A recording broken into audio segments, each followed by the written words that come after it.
Hey guys and gals, Von Baden here. Today's video I am going to reveal what I came up with using the TNT C4 cosplay creative clay compound. Now this is, I want to say it was on here, yeah, 150 grams. I want to say on their website, which I will try to make sure I leave a link for. You could get 150 grams or 300. I did not use all of it. Now, before I get into the reveal and get into my pros and cons of all of this, I wanted to do some sanding, but if you work with EVA foam, you already know this. When you sand EVA foam, it goes everywhere. I'm trying to think of ways of maybe working something out, and maybe I'll do a video on it if I do, of making a box of some sort and doing a shop vac or something that will suck in the EVA dust, because I primarily work doing my projects down here in my basement. Last thing I want to do is have everything in my basement covered with EVA foam dust. This is where I work with my birds too, so like I said, I don't want to have their food getting contaminated with EVA dust and all that stuff, so I can't sand inside the house. At least not right now. Doing it outside, depending on the weather, and with, I'm imagining our crazy weather is due to what's going on down in the south with the hurricanes and all that stuff, pushing all that lovely crazy weather up here to Michigan. So I have days where it's blistering hot, where it's not feasible to be outside and sand, wearing a respirator, very uncomfortable.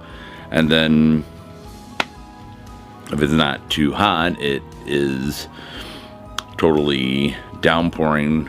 Yesterday I think we had a couple hours where it did not rain, and rain consistently, so it's one or the other. And probably sanding while it's raining, not the best thing when you're talking about electric tools. Even if I am inside my garage, the water was getting pretty far into the garage, so it's one of those, kind of had to wait. So I did not do any sanding on this, but that's where we're at with that. Some of the things that I liked about this stuff is that a little bit of water, you can smooth out the edges really, really well, even if you are adding more to it, just like if you were doing something with just regular clay, air dry clay and stuff like that. So this stuff was absolutely great. I used only a few different clay carving or sculpting, not carving, tools to help me get some of the shapes I was looking for. I wanted something that was skull-like, but not 100% skull accurate, because I have some things that I want to do and change, so I didn't want to be totally correct in things. Very easily able to handle and manipulate, not any real issues there. I noticed that the more you kind of knead it like you would do with dough, the more you could get it to work in the directions that you were wanting it to go. And now I will show you what I created. And once again, like I said, this is not sanded. I do need to go back and sand it.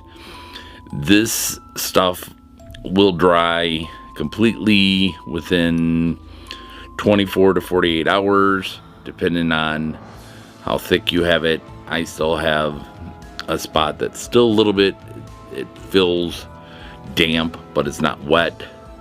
But that's where it's been sitting on parchment paper.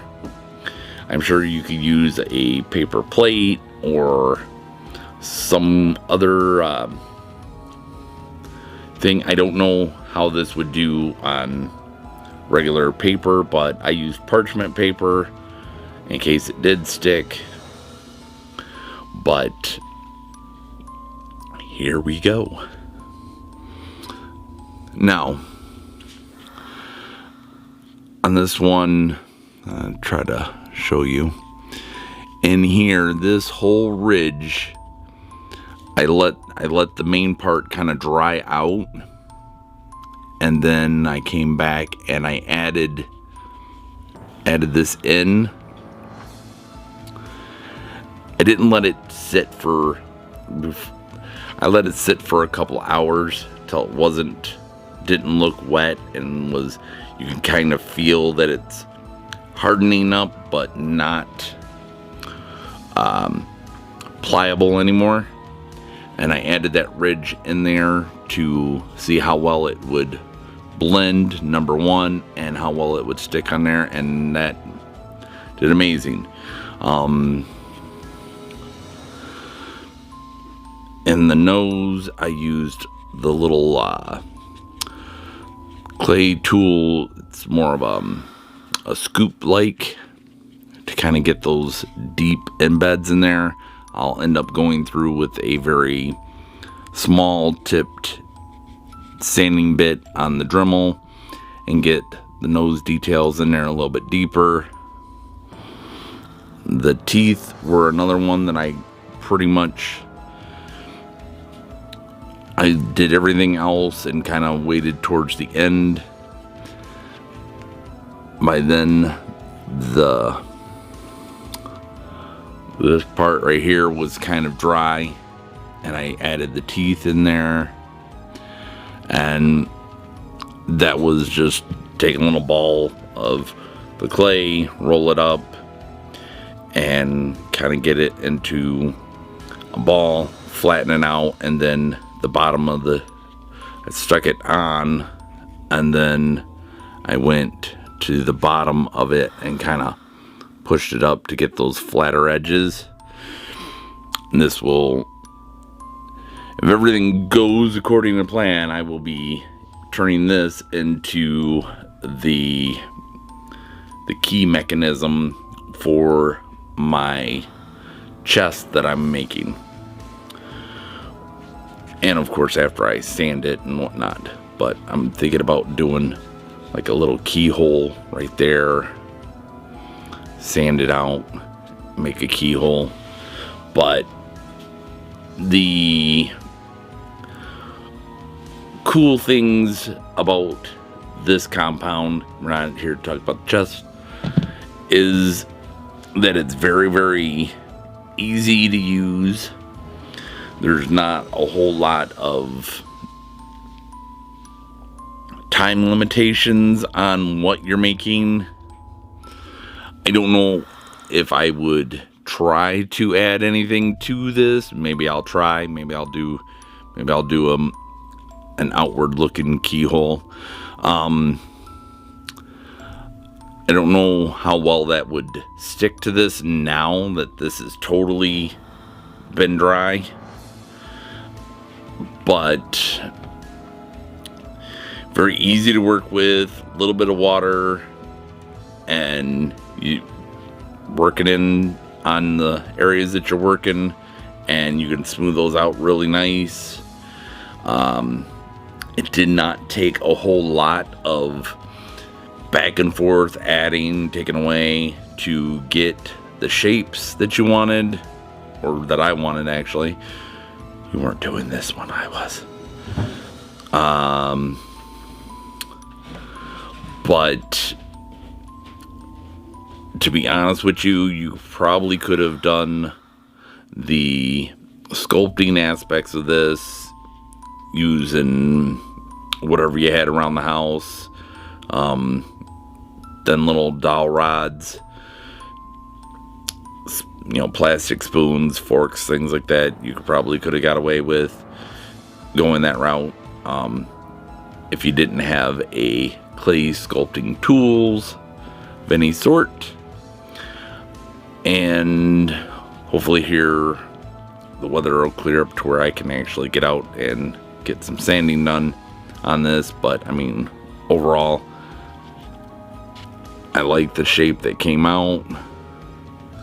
Very easy to do with my reference.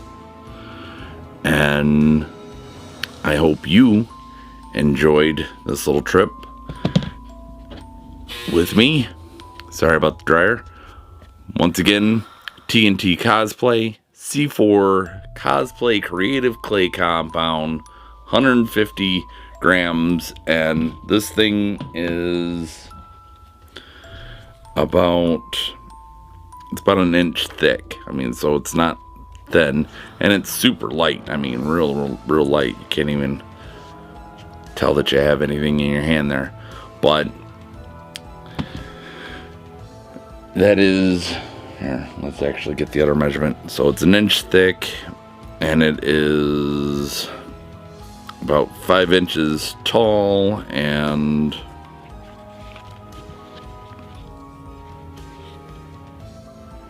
4.5 inches wide. So I mean, not really super huge, but not really super small either. And I still have a good amount left here to make keyhole or whatever in his forehead. So hopefully you've enjoyed this video. If so, give this video a thumbs up. If you're new to my channel and would like to see some more EVA foam or clay compound foam builds, hit that subscribe button. Got any questions, leave them in the comments down below. I will try my best to leave a link to TNT Cosplay, where I got this from, and my other foam in the description. And I will see all of you on the next video. Thanks.